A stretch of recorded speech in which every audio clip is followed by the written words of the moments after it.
امام بخاری علیہ الرحمہ نے جو کتاب لکھی ہے اس کا حضرت نے بہت لمبا نام رکھا ہے، مگر اس پورے نام کو سمجھو گے تو اس کتاب کی حقیقت سمجھ میں آئے گی۔ نام حضرت نے رکھا الجامع المسند الصحیح المختصر، 4 لفظ ہیں، الجامع الصحیح المسند المختصر، پھر 3 لفظ ہیں، من امور رسول اللہ صلی اللہ علیہ وسلم و سننہ و ایامہ، اور یہ جو من ہے اس کا تعلق چاروں کے ساتھ ہے، پہلے جو 4 لفظ آئے ہیں چاروں کے ساتھ تعلق، بس جب 4 کو 3 میں ضرب دو گے تو 3 چوک 12 قسمیں بن جائیں۔ تو حضرت نے نام یہ رکھا الجامع الصحیح المسند المختصر، مختصر کو صاد کے زبر کے ساتھ بھی پڑھ سکتے ہو اور زیر کے ساتھ بھی پڑھ سکتے ہو، عام طور پر زبر کے ساتھ پڑھتے ہیں۔ من امور رسول اللہ صلی اللہ علیہ وسلم و سننہ و ایامہ، یہ حضرت نے کتاب کا نام رکھا ہے۔ اب اس نام کو سمجھنا پڑے گا۔ پہلے جو 4 لفظ استعمال کیے ہیں، الجامع، الصحیح، المسند، المختصر، ان 4 لفظوں کو سمجھنا پڑے گا۔ پھر 3 چیزوں کی حقیقت سمجھنا پڑے گی، امور رسول اللہ، امور، سنن، ایام، ان 3 کو الگ سمجھنا پڑے گا، ان 4 کو الگ سمجھنا پڑے گا۔ پھر دونوں کو ملاؤ گے تو 12 قسمیں بنیں گی، خود ہی بن جائیں گے، آٹومیٹکلی 12 قسمیں بن جائیں گی، اور ان 12 قسموں کے احکام بھی خود بخود نکل آئیں گے، ان کو کوئی نکالنے کے لیے محنت نہیں کرنی پڑے گی۔ لیکن ان 4 کو الگ سے سمجھنا پڑے گا، ان 3 کو الگ سے سمجھنا پڑے گا۔ لیکن اتنا لمبا نام یاد رکھنا بڑا مشکل ہے۔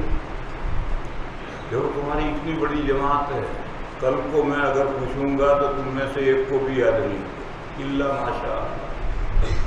اتنا لمبا نام یاد رکھنا مشکل ہوتا ہے، تو پھر لوگ کٹائی چھٹائی کرتے ہیں اور بے ضرورت جو الفاظ ہیں وہ نکال دیتے ہیں اور نام چھوٹا کر دیتے ہیں۔ جیسے لوگ نام رکھتے ہیں بچے کا عبداللہ، عبد الرحمن، عبد القیوم، عبد الستار، تو لوگ چھٹائی کرتے ہیں اور کہتے ہیں رحمان بھائی آؤ، رحیم بھائی آئیے، ستار بھائی کیسے ہو، عبد نکال دیا نہیں، چھٹائی کر دی۔ مگر عبداللہ میں یہ نہیں کہتے کہ اللہ بھائی آؤ، یہ کوئی نہیں کہتا۔ سب جگہ مضاف کیا، مضاف لے لیا، یہاں بھی کہو اللہ بھائی آئیے، نہیں کہتے۔ کیوں نہیں کہتے؟ عربی چاہے نہیں جانتے مگر یہ بات جانتے ہیں کہ اللہ معبود برحق کا نام ہے، کوئی دوسرا اللہ نہیں ہو سکتا۔ اتنی بات ہر مسلمان جانتا ہے، اس لیے جاہل سے جاہل مسلمان بھی اللہ بھائی آؤ نہیں کہتا۔ اور دوسرے جو اسماء ہیں، رحمان، رحیم، قیوم، ستار، یہ بھی سب اللہ کی صفت ہیں، مگر جو عربی نہیں جانتے وہ بیچارے کچھ بھی نہیں جانتے، وہ یہ جانتے ہی نہیں ہے کہ اللہ کی صفتیں ہیں اور اللہ کے علاوہ یہ صفتیں دوسرے میں نہیں ہو سکتی ہیں، یہ جانتے ہی نہیں، تو مضاف حذف کر کے مضافلے سے اب استعمال کرتے ہیں۔ چنانچہ عرب میں چلے جاؤ، وہ کبھی نہیں کہہ سکتے تعال یا ستار، نہیں کہہ سکتے. وہ کہیں گے تعال یا عبد الستار. وہ ابھی جانتے ہیں، وہ سمجھتے ہیں کہ کوئی بندہ الستار نہیں ہو سکتا. ہمارے جانتے نہیں، اور عبداللہ میں جانتے ہیں تو مضاف حذف نہیں کرتے. پھر کیا کرتے ہیں؟ عبدال بھائی آؤ، اب مضاف حذف کرتے ہیں اور عبد کو لے لیتے ہیں. عبدال بھائی آؤ، وہ لام ادھر سے لے لیے، عبدال میں اللہ سے لام لے لیے. بہرحال کٹائی اور چھٹائی کا عمل لمبے ناموں میں جاری رہتا ہے. کٹائی چھٹائی کر دی، پھر بھی نام نہیں سمجھ میں آ رہا، تو پھر لوگ نام بدل دیتے ہیں. نام ہے سبحان الذی اسری بعبدہ ھذا. اب اتنا سارا نام کون یاد رکھے؟ تو نام رکھ دیا گڈو. یہ گڈو ہے ہمارا، نام ہی بدل کر گڈو کر دیا، کیونکہ ماں باپ نے تو نام رکھا تھا سبحان الذی اسری بعبدہ ھذا. تو لوگ ایسا بھی کرتے ہیں. اس کی میں ایک مثال ماروں. یہ قرآن کی اصطلاح ہے، تم خواہ ہنس رہے ہو. تم سمجھے ہوگے کہ خاں صاحب کی اصطلاح. خاں صاحب کی اصطلاح نہیں، یہ تو قرآن کی اصطلاح ہے. ضرب لکم مثلا من انفسکم، ضرب لکم، ماری اللہ نے تمہارے لیے ایک مثال تمہارے حالات سے. وَضَرَبَ لَنَا مَثَلًا وَنَسِيَ خَلْقًا. کافر نے ہمارے لیے مثال ماری اور ہم نے اس کو پیدا کیا تھا، اسے بھول گئے. کیا کہتا ہے؟ مَن يُحْيِي الْعِظَامَ وَهِيَ رَمِيمٌ. جب ہڈیاں بوسیدہ ہو جائیں گی تو کون پیدا کرے؟ یہ ہمارے لیے مثال ماری، اور اس کو ہم نے مٹی سے پیدا کیا، اس کو بھول گئے. تو یہ قرآن کی اصطلاح ہے، خان صاحب کی اصطلاح نہیں ہے. میں اس کی ایک مثال ماروں. آپ جو مغرب بعد کتاب پڑھیں گے جس کو طحاوی شریف کہتے ہیں، اس کا پورا نام کیا ہے؟ شرح معانی الآثار المختلفة المرویة عن رسول اللہ صلی اللہ علیہ وسلم فی الاحکام. اتنا لمبا نام ہے، شرح معانی الآثار المرویة، آثار المختلفة المرویة عن رسول اللہ صلی اللہ علیہ وسلم فی الاحکام. وہ حدیث ہیں جن کا تعلق احکام سے ہے، مسائل فقہیہ سے، اور وہ حدیث مرفوع ہیں. پہلے صحابہ کی حدیثوں کو بھی اثر کہتے تھے، آثار کہتے تھے. تابعین، اکابر تابعین کے فتاویٰ کو بھی آثار کہتے تھے. لیکن جب زمانہ آگے بڑھا تو تینوں کو الگ الگ کیا. آثار لفظ تو آج بھی مشترک ہے.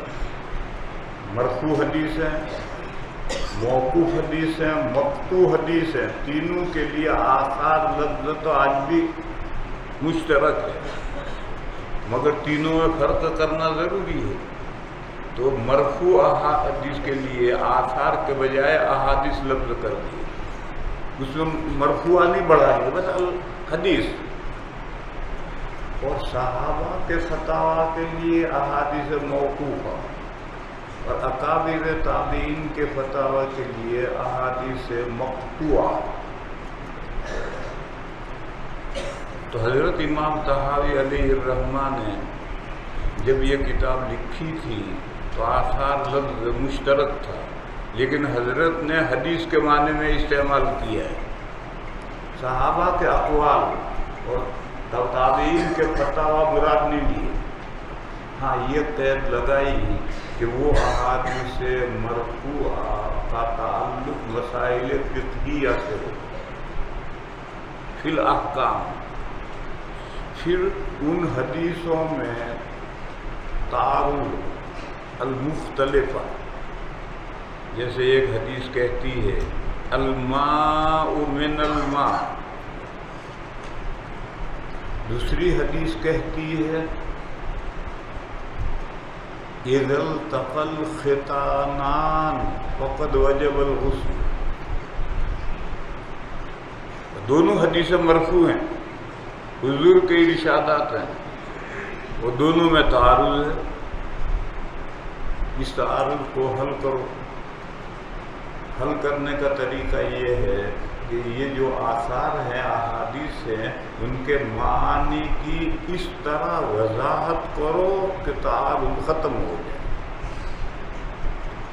مثلا یہ کہا کہ الماء من الماء، یہ دور اول کی روایت ہے، بعد میں منسوخ ہو. اور اذا التقى الختانان بعد کی روایت ہے اور ناسخ ہے. اور ناسخ منسوخ میں تعارض نہیں ہوتا. تم نے شرح عقائد میں تم نے شرح تہذیب میں اور اس سے نیچے منطق کی کتابوں میں پڑھا ہے کہ تعارض کے لیے وحدات ثمانیہ ضروری. 8 باتوں میں اتحاد ہو تو تعارض ہوتا ہے. اس کو منطق والوں نے نہیں لیا کیونکہ یہ منطق سے تعلق رکھنے والا مسئلہ. مگر منطق والوں نے وحدت زمان کو شرط کیا ہے کہ 2 باتوں کا زمانہ ایک ہو تو تعارض ہو. ناسخ منسوخ کا زمانہ ایک نہیں ہوتا. منسوخ پہلے زمانے کی ہوتی ہے، ناسخ بعد کے زمانے کا ہوتا ہے، لہذا میں تعارض نہیں ہوتا. تو جب ہم دلائل سے ثابت کر دیں گے کہ الماء من الماء دور اول کی روایت ہے اور منسوخ ہے، اور دلائل سے ہم ثابت کر دیں گے کہ اذا التقى الختانان بعد کی روایت ہے اور معمول بہی ہے، تعارض ختم. امام طحاوی علیہ الرحمہ کی کتاب کا یہی موضوع ہے. مسائل فقہیہ شرعیہ میں مرفوع روایات میں جو تعارض نظر آئے گا، اختلاف نظر آئے گا، تو امام طحاوی ان حدیثوں کی ایسے شرح کریں گے کہ تعارض ختم ہو جائے. اسی لیے احکام کے علاوہ روایتیں نہیں لیں گے. احکام کے علاوہ روایتوں میں بھی تعارض ہوتا ہے. جیسے لا ادوا، کوئی بیماری دوسرے کو نہیں لگتی، اور فرمایا فر من المجذوم فرارک من الاسد، کوڑی کے پاس سے ایسے بھاگو جیسے شیر کے پاس سے تم دبا کر بھاگتے ہو. اب کوئی بیماری کسی کو نہیں لگتی تو کوڑی کے پاس سے بھاگنے کی کیا ضرورت؟ اور کوڑی کے پاس سے بھاگنا ضروری ہے. معلوم ہوا کہ ایک کی بیماری دوسرے کو لگتی ہے. تو مسائل کے علاوہ روایات میں بھی تعارض ہوتا ہے، مگر امام طحاوی علیہ الرحمہ ان روایات کو اس کتاب میں نہیں لائیں گے. اس کتاب میں احکام کی جو روایتیں ہیں، احکام شرعیہ کی روایتیں ہیں، ان میں اگر تعارض نظر آ رہا ہے تو حضرت ان روایتوں کو باب قائم کر کے لائیں گے اور دونوں روایتوں کا ایسا مطلب بیان کریں گے کہ تعارض ختم. چنانچہ بعض مسائل جن میں روایات مختلف ہیں مگر امت میں اجماع ہو گیا ہے ایک پہلو پر، اب کوئی اختلاف نہیں. جیسے یہی الماء من الماء اور اذا التقى الختانان، امت کا اجماع ہے کہ صحبت شروع ہوتے ہی غسل واجب ہو جاتا ہے، چاہے انزال ہو چاہے نہ ہو۔ امام طحاوی اس پر باب قائم کریں گے، بڑا لمبا چوڑا باب قائم کریں، اور سوال پیدا ہوگا کہ بھئی یہ تو اجماعی مسئلہ ہے، اس میں کیوں وضاحت کر رہے ہیں؟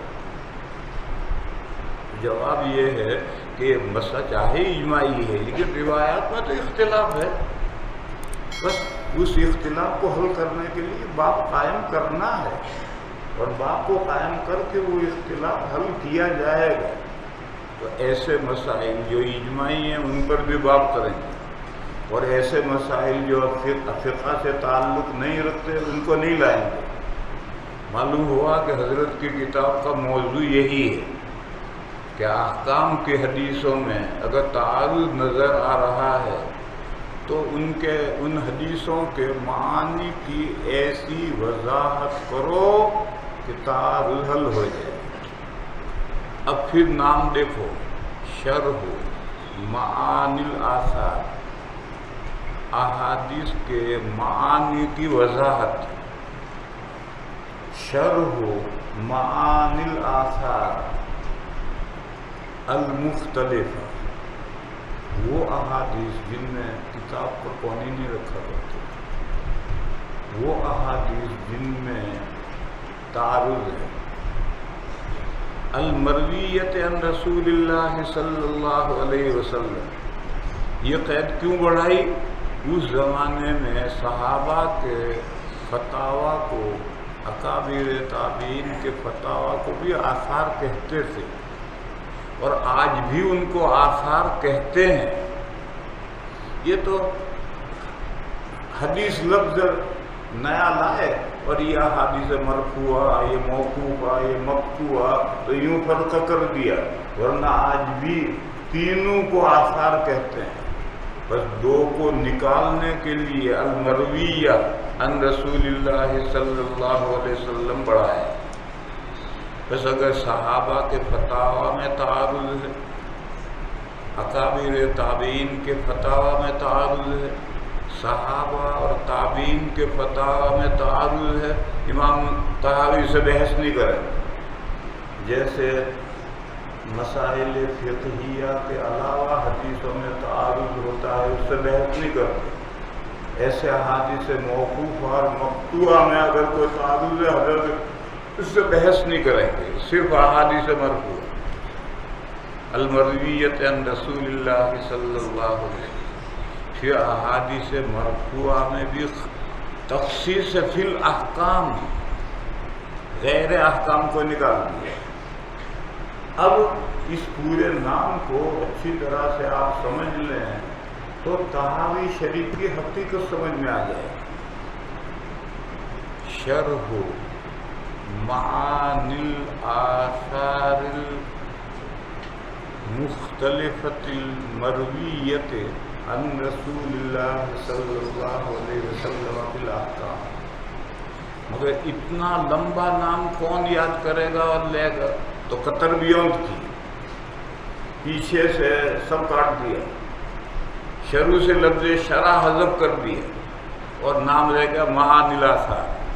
کیا پڑھتے ہو بھائی؟ معانی الآثار پڑھتے ہو۔ ادھر سے ایک لفظ کاٹ دیا، ادھر سے بہت لمبی دم تھی وہ کاٹ دی۔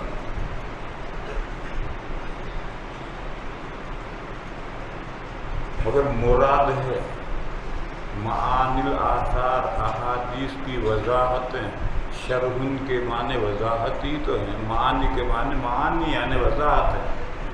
تو چاہے شرح لفظ ہٹا دیا ہے مگر وہ لفظ ملحوظ ہے، اور آثار میں الف لام مضاف الیہ کے عوض میں ہے، جو لمبی عبارت کاٹی ہے اس کی جگہ پر الف لام آ گیا۔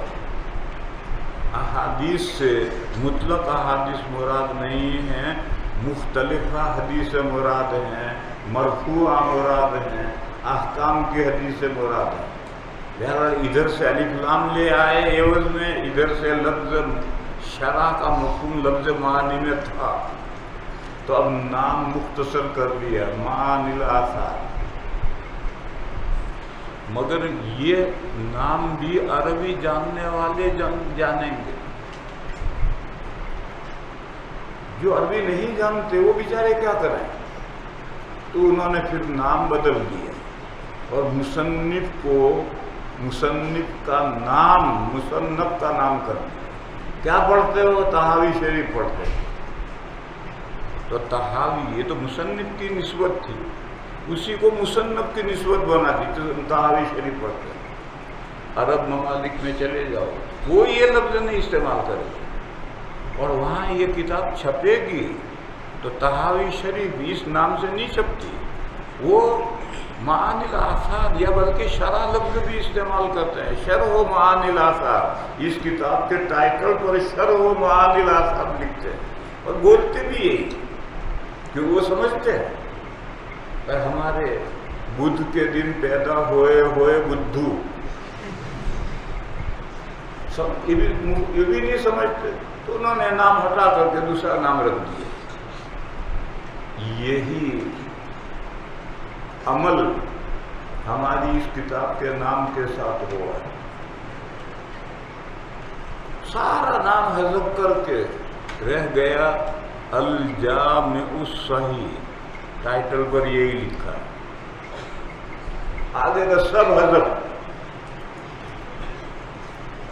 پھر یہ بھی لمبا پڑا تو الجامع لفظ بھی ہٹا دیا، صحیح۔ پھر جامع اور صحیح کا مطلب بھی نہیں سمجھتے تھے تو مصنف کا نام مصنف کو دے دیا، بخاری شریف پڑھ رہا ہے۔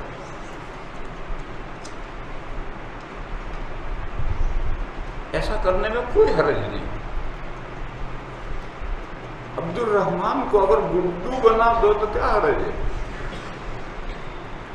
لیکن نقصان یہ ہوگا کہ اسم کو سمجھے بغیر مسمى سمجھ میں نہیں آئے گا، یہ نقصان ہوگا۔ کتاب کی طرف ذہن تو منتقل ہو جائے گا، کیا پڑھ کر آیا؟ بخاری شریف پڑھ کر آیا، تو کتاب کی طرف ذہن منتقل ہو گئے، مگر بخاری شریف کی حقیقت کا پتہ نہیں چلا۔